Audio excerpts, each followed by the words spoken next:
Buraxılış imtahanından əvvəl bu 3 düsturu mütləq bilməlisən.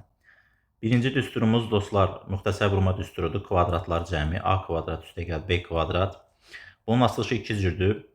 A üstəgəl b-nin kvadratı çıx 2ab və ya a çıx b-nin kvadratı üstəgəl 2ab şəklində yazılır. Demək olar bütün imtahanlarda mütləq bu düsturun istifadə edirik. İkinci düsturumuz silindrin və konusun həcm düsturlarıdır. Bunları mütləq bilmək lazımdır. Çox vaxtı imtahanlarda soruşulur.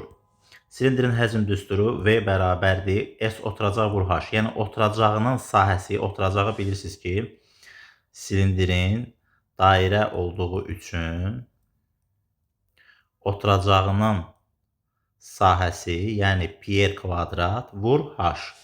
Silindirdə doğuran eyni zamanda hündürlüyüdür. Konusda isə eyni düsturun sadəcə 1/3 misli. Yəni 1/3 pi kvadrat H. Sadəcə dostlar, konusda oturacağın endirilmiş hündürlüklə doğuran fərqlidir. Yəni buradakı H-dan istifadə olunur.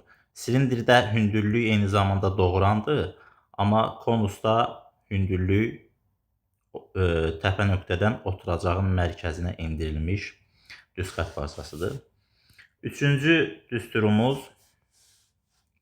kvadratik funksiyada, yəni y bərabərdir ax kvadrat üstəgəl bx üstəgəl c funksiyasında əgər a müsbət diskriminant mənfi olarsa, qrafikdə çəksəm, parabola apsis oxunu kəsmir, amma həmişə müsbət qiymətlər alır.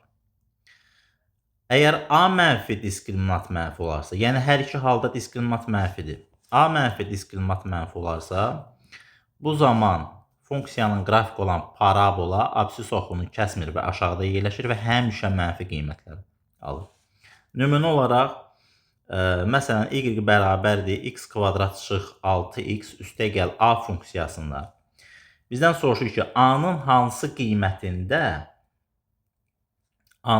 qiymətində funksiya həmişə müsbət qiymətlər alır.